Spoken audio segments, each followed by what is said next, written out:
ঘুম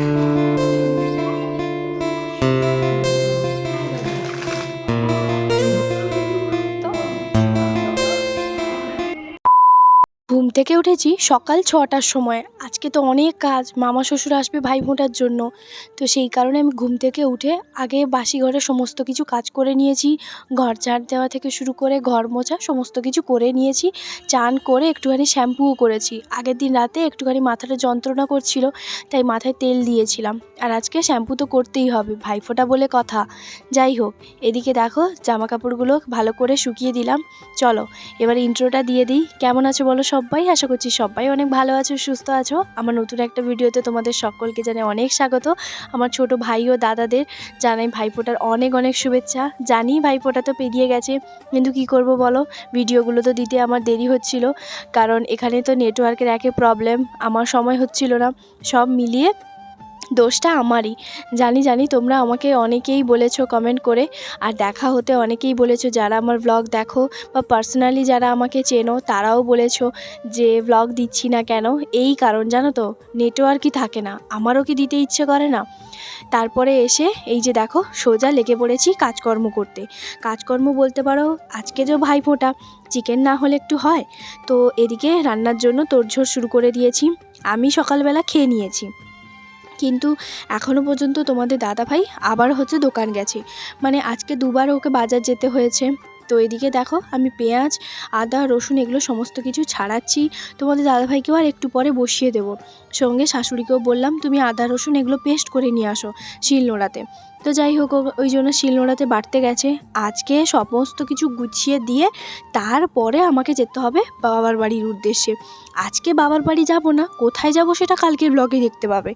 তো যাই হোক, প্রথমে আসার কথা ছিল আমার দুজন হচ্ছে তোমার মামা শ্বশুর, যেহেতু আমার শাশুড়ির দুটো ভাই, তো দুজন মামা শ্বশুর আসার কথা ছিল। তারপরে যেহেতু ছোটো মামা শ্বশুরের এবারে বাড়ি পড়েছে, তো ওই জন্য ছোটো মামা শ্বশুরই আসবে, বড় মামা শ্বশুর আর আসবে না। তো আর আসবে আমার জ্যাঠা শ্বশুরের ঘরে আমার একজন দিদি। তো ওই দিদিও কিন্তু 10:30 থেকে 10:30টার মধ্যে নাকি ঢুকে যাবে বলেছে। এবারে হয়তো তোমাদেরকে একটা ভালো কথা বলি, যেটা না বললেই নয়। তোমাদের দাদাভাইয়ের আজকে আমি রান্নাবান্না করব সব কিছুই উনুনে। কারণ উনুনে রান্না করলে কি হয় বলো তো, একে তো চিকেনের টেস্টটাও একটু দুর্দান্ত আসে, আর রান্নাটাও আমার ঝটপট হয়ে যাবে। উনুনটা শাশুড়িকে বললাম তুমি ভালো করে ধরিয়ে দাও। এদিকে সব কিছু ভাজাভুজি করে নিয়েছি, যেমন কাঁচকলা ভাজা, পটল ভাজা, আলু ভাজা, তারপরে হচ্ছে তোমার বেগুন ভাজা, মানে 5-6 রকমের ভাজা, চাটনি, চিকেন, তারপরে হচ্ছে রায়তা, দই, মিষ্টি, পাঁপড়, এগুলো তো আছেই। মামা শ্বশুর একটুখানি দেরি করেই আসবে। সকালবেলা জল খাবারের জন্য কিছু নিয়ে এসেছিলো তোমাদের দাদাভাই, সেগুলোই এখন আছে। এখন ভালো করে সব কিছু ভেজে নিচ্ছি। এই যে দেখো ভিন্ডি ভাজা, পটল ভাজা, আলু ভাজা, তারপরে বেগুন ভাজা, কাঁচকলা ভাজা, তো এগুলোই আছে। রান্নাটা আমার প্রায় হয়ে এসছে, শুধুমাত্র ভাতটা সবার শেষে বসাবো। আর এখন করছি হচ্ছে তোমার আলু ভাজা। আলু ভাজাটা করার পরে তারপরে বসাবো মাংস। তো মাংসটা আমি উনুনেই রান্না করব। আজকে দেশি মুরগি নিয়ে এসছে, আর আম্মা শ্বশুরমশাইও খাবে, কারণ আমার শ্বশুরমশাই এখন গাড়ি নিয়ে গেছে। এই যে দেখো 1.5 কেজি মতন দেশি মুরগি ভালো করে ম্যারিনেট করে রেখে দিয়েছি, এটাই রান্না করব। উনুনে রান্না করার সত্যি টেস্টটাই আলাদা, তাই না? সে যদি হয় আবার চিকেনের কালারটা দেখো, এত সুন্দর মশলাটা কষিয়েছি, দেখেই জিভে জল চলে আসছে, তাই না?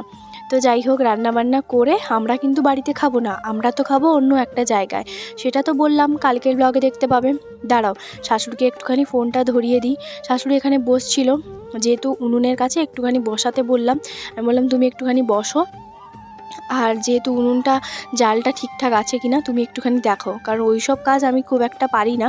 তবে হ্যাঁ, উনুনে আমি বাবার ঘরে কোনো দিনই আজ পর্যন্ত রান্না করিনি, তবে শ্বশুরবাড়িতে এসে আমি সমস্ত রান্নাটা করি, সব কিছুই কাজবাজ করি। আমার কাজবাজ নিয়ে আমার মা বাবা তো প্রচুর চিন্তাতে ছিল যে আমি হয়তো কিছু পারবই না, কিন্তু দেখো আমি আস্তে আস্তে সব কিছু শিখে নিয়েছি। কেউ আমাকে কিন্তু হাতে ধরিয়ে কেউ শেখায়নি, সব আমি নিজেই হচ্ছে শিখেছি। এটা আমি জোর গলায় বলতে পারবো। অনেকেই দেখেছি যে শ্বশুরবাড়িতে এসে শাশুড়ি শিখিয়ে দেয় বা অন্য কেউ শিখিয়ে দেয়, কিন্তু আমার সঙ্গে সেটা হয়নি। আমি নিজের ইচ্ছেতেই সম্পূর্ণ শিখেছি। শেখার ইচ্ছে থাকলে সব কিছুই শেখা যায়, কিন্তু যখন তুমি সব কিছু করেও কোনো কিছু দুর্নাম পাচ্ছ, তাহলে বলবো যে মানুষগুলোই ওই রকম। কারোর জন্য তুমি যত কিছু করো না কেন, সে তোমাকে বিনামূল্যে দোষারোপ তো করবেই। তো যাই হোক, এদিকে দেখতে দেখতে আমার জ্যাঠা শ্বশুরের ঘরে দিদিও চলে এসেছে। দিদি প্রতি বছরই আসে, তবে আগের বছর আমরা বাড়িতে ছিলাম না, কাজের সূত্রে তোমাদের দাদাভাই বাইরেই ছিল। তো এই জন্য এবছর হচ্ছে 10:30টার সময় একদম চলে এসেছে। প্রথমে দিদি বলেছিল যে যেতে বাড়িতে, কিন্তু তোমাদের দাদাভাইয়ের অনেক জায়গায় প্ল্যান আছে। প্ল্যান বলতে পারো, ভাইফোঁটার দিনে সবাই ব্যস্ত থাকে। আমার এই দিদিরও কি জ্যাঠা শ্বশুরের ঘরে এই খুকুদি প্রতি বছর কিন্তু ফোঁটা দিতে আসে। যাই হোক, ওনার জন্য সেরকম আমি শাড়ি কোনো কিছুই নিইনি, টাকা দিয়ে দেব। কারণ টাকা দিয়ে দিলে নিজের পছন্দ মতন কিছু না কিছু নিয়ে নেবে, সেই কারণে। আর এদিকে সমস্ত কিছু আমি কিন্তু সকালবেলা রেডি করে রেখেছিলাম। তো ভাইফোঁটার যে ফুল দুব্বা থেকে শুরু করে এদিকে মিষ্টি, এগুলো দিদি নিয়ে এসছে, এগুলো এখন সুন্দর করে সাজিয়ে দিচ্ছে। এখনও পর্যন্ত আমার মামা শ্বশুর কিন্তু আসেনি। এই ব্ল্যাক কালারের এই যে টি শার্টটা, এটা দেখতে পাচ্ছ, এটা কিন্তু নিয়ে এসছে। প্রতি বছর এরকম ধরনের কিছু না কিছু দেয়।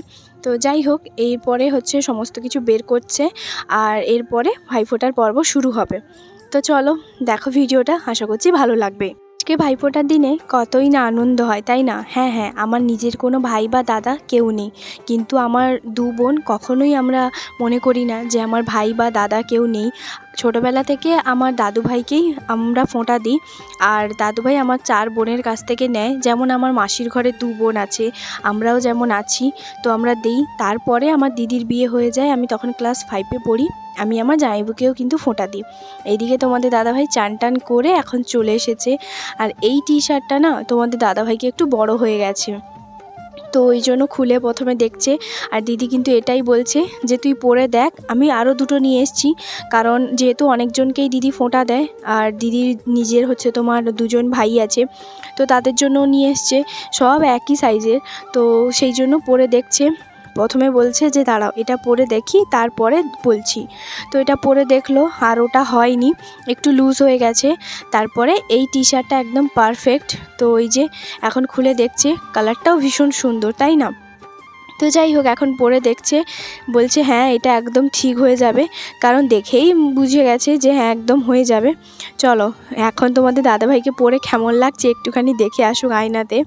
এই যে দেখো, বলছে এখন এটা একদম পারফেক্ট হয়ে গেছে, খুব সুন্দর লাগছে, তাই না? প্রতি বছর দিদি এইভাবে কিছু না কিছু দেয়।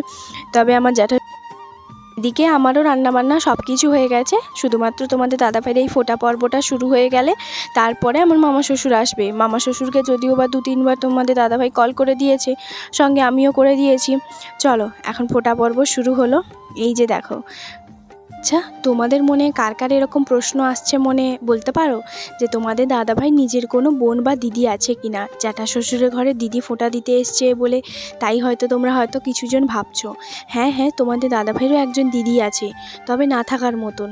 কারণ ওরকম এক পিস আমার শ্বশুর বাড়িতে জন্মেছে।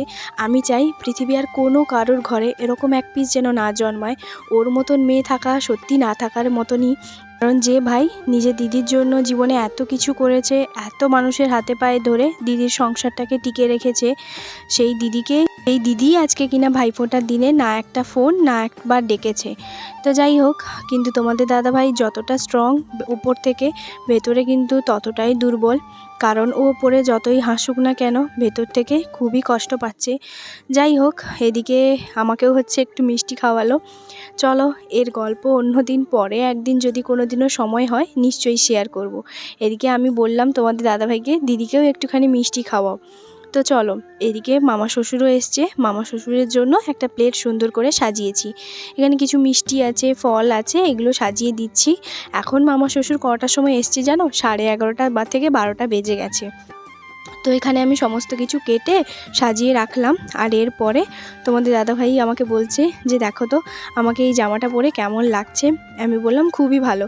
তো সত্যি ভীষণই সুন্দর লাগছে। তোমরা একটুখানি জানিও তো, নতুন কোনো কিছু পরলে 10 বার মনে হয় জিজ্ঞেস করবে। যাই হোক, এখানে একটুখানি বসে কথা বলছিলাম। তারপরে মামা শ্বশুর এখন শরবত খাচ্ছে। তারপরে ফোঁটা পর্ব আমার শাশুড়ির শুরু হবে।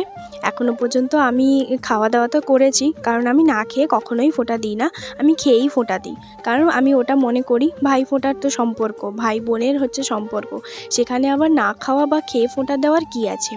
সারা বছর ভাইদের সঙ্গে দিদিদের সঙ্গে এত মারপিট ঝগড়াঝাটি হয়, তার বাদে আবার না খেয়ে ফোঁটা দেবো, এটা আমার ভাবনা। যাই হোক, এই যে দেখো মামা শ্বশুর এখন বসছিল, তারপরে মনে পড়েছে কিছু জিনিস বের করবে। আমার শাশুড়ির জন্য একটা সুন্দর সুতির শাড়ি নিয়ে এসছে, তো সেটাই আমাকে এখন দেখাচ্ছে। বলছে দেখো দেখি বৌমা, তোমার শাশুড়িকে কোন শাড়িটা ভালো লাগবে। তারপর আমি বললাম মাকে দেখাও, কারণ যে পরবে তাকেই দেখাও না। আমার শাশুড়ি আবার বলছে কোনটা পরবো দেখো তো। আমি বললাম তোমার জন্য মামা এটাই যখন পছন্দ করে নিয়ে এসছে, তাহলে এটাই নাও, কারণ পছন্দ মামার এই শাড়িটাই বেশি পছন্দ হয়েছে। আমি প্রথম থেকেই লক্ষ্য করে দেখছি, তুই এই শাড়িটাই নে, তোকে ভালো লাগবে। আর অন্য কোথাও হচ্ছে তোমার যাবে, তো সেই জন্য ওই শাড়িটাও রেখেছে। যেহেতু আমার শাশুড়ির 8 জন বোন, মানে আমার 8 জন মাসি শাশুড়ি, বুঝতে পারছো। আর এখানে তোমাদের দাদা ভাই, এখানে তোমাদের দাদা ভাই এই যে দেখো মামা শ্বশুরের জন্য একটা প্যান্ট নিয়ে এসছে। আর এই পাঞ্জাবিটা মামা শ্বশুরের ভীষণ পছন্দ হয়েছে, এটা তোমাদের দাদা ভাই। মামা শ্বশুর আর কিছুক্ষণ পরে দেখবে এইটা পরেও ফেলবে। যাই হোক, মামা শ্বশুরকে এখন দেওয়া হচ্ছে, আর মামা পরে তারপরে হচ্ছে তোমার বলবে। দুটো প্যান্ট যদিও বা নিয়ে এসছে, কারণ কোনটা পছন্দ হবে না হবে তার তো কোনো ঠিক নেই, বা কোনটা ফিটিংস হবে না হবে। তো ওই জন্য দেখাচ্ছি যে সাইজটা যে দেখো কোনটা ঠিকঠাক আছে কিনা। তো আমি বারবার বলছি তুমি পরে নাও, তুমি পরে নাও, তারপরে লজ্জা পাচ্ছে। তাই যাই হোক, ঘরের মধ্যে গিয়ে এই যে দেখো নতুন প্যান্টটা পরে এখন বসছে। মামার কিন্তু ভীষণ পছন্দ হয়েছে। আর এরপরে ফোঁটা পর্ব শুরু হলো। কিছু মানুষকে না নিঃস্বার্থ হিসেবে ভালোবেসে সব কিছু বিলিয়ে দিয়েও কিছু মানুষের কাছে যদি বারবার আঘাত পাই না, সেই সব মানুষকে আমি প্রচণ্ড পরিমাণে মন থেকে ঘেন্না করি।